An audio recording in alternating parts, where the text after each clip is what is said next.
Good day everyone, this is Vincent Nicolas, and today I'll be demonstrating you how to make a realistic skin tone by just using a very cheap and affordable art material like your crayon. So many of you siguro ang nagtataka kung paano ko kaya gagawin to, no? Kasi unang-una sa lahat, hindi naman siya ganun ka high quality compared to Faber-Castell and Prismacolor. So paano ko ba i-achieve yung skin tone na realistic? So I know that hindi siya ganun ka high quality kasi mura lang naman siya, yung mga other materials ang mamahal, tas high quality naman.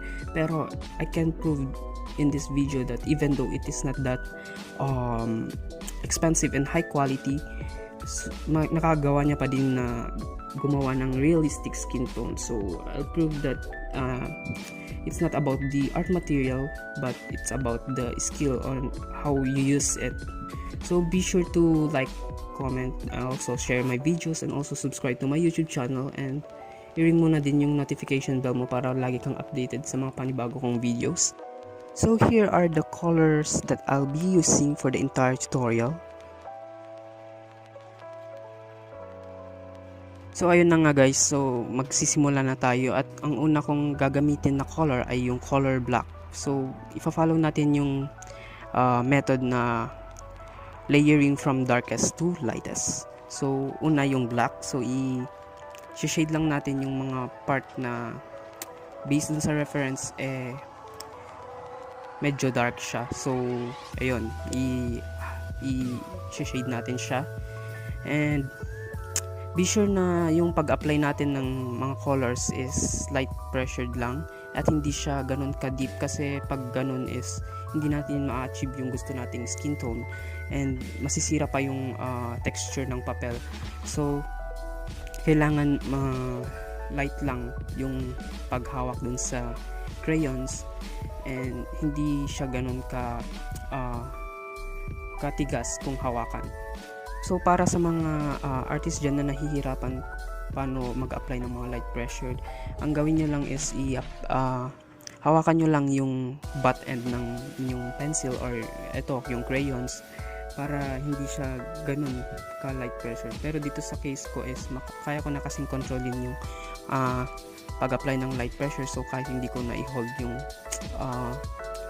butt end ng pencil, basta magaan lang yung aking kamay.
So next na i-apply na natin ay yung color brown.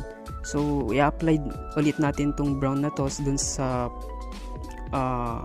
part na nakulayan ng black. So ipapatong lang natin tong color na to sa black.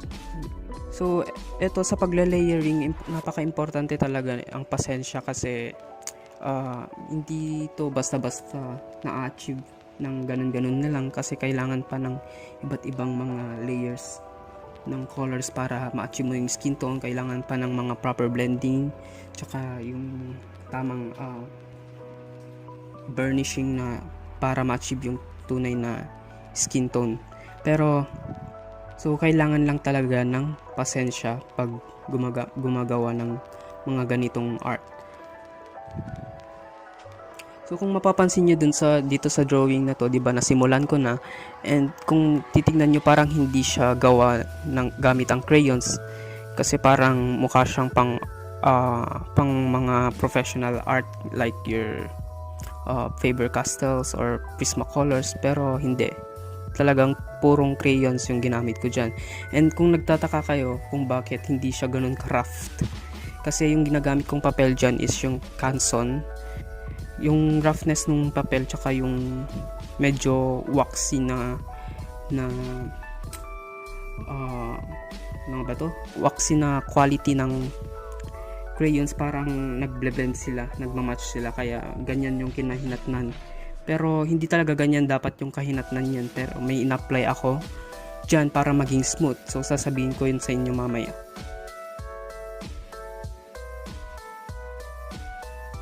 So ayun, kailangan lang na i-apply yung mga colors na binanggit ko kanina.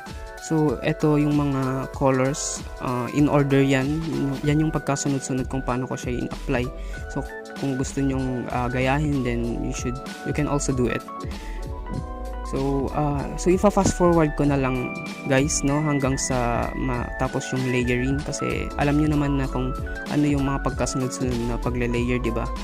So ayun, so ifa-fast forward ko na lang hanggang sa mapunta na tayo dun sa part kung saan i-blend na natin yung skin tone.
So ayun na nga guys, makikita nyo naman dito na ano na siya, tapos na siyang mal-layering, and medyo na-achieve na natin yung skin tone, pero hindi pa siya ganun ka-realistic kung tignan, di ba? Kasi masyado pang rough yung texture niyan, and kailangan pa niyang ma-applyan ng something na pwedeng magpa-smooth dyan. So kung iniisip nyo smudge, pwede din. So i-smudge muna natin siya bago natin siya applyan ng something na magpa-smooth para maging smooth yung skin tone. So una, i-smudge muna natin. So gagamit tayo ng parang ang tawag dito, ng basahan or anything na clothes na old sa inyo. So basta yun, gagamitin natin siya na pang smudge. Huwag kayong gumamit ng bulak pag sa crayons, kasi hindi niya entirely na smudge yung color. Kasi pag bulak yung ginamit nyo, mag-relieve siya ng mga mark, like yung mga parang spots, ganun, kasi hindi niya kayang i-blend ng maayos kasi yung bulak hindi ganun ka rough. And after that, diba, na-smudge na natin, so medyo kuminis na. So mag-a-apply na tayo ng tinatawag na baby oil. Yung baby oil kasi is maganda siya for tawag dito, para mapa-smooth pa yung inyong drawing. So, ah, parang siya yung substitute kumbaga ng yung gumsol. Yung gumsol kasi is ginagamit din for art kasi yun yung talagang ginagamit para mapa-smooth yung yung art nyo. Kaso nga lang masyado siyang mahal. Hindi siya ganun kamura. Unlike dito sa baby oil, mura lang siya and tsaka pwede naman siyang gamitin. Ayan. So tapos na natin siyang applyan ng baby oil and yung makikita nyo medyo naging realistic na yung kanyang skin tone. So I think nasabi ko na yung mga lahat ng mga tips ko para maka-achieve ng ganitong skin tone by just using a very cheap and affordable art material like your crayons. Kung gusto mong mag-experiment, ganun, so gamitin mo yung crayons. So since wala na akong siguro maibibigay na payo kasi alam ko naibigay ko naman na lahat ng mga tips kung paano ba mag-achieve ng isang realistic na skin tone using crayon. So fast forward na lang natin to hanggang sa matapos yung drawing at ipapakita ko sa inyo yung final look ng drawing ko.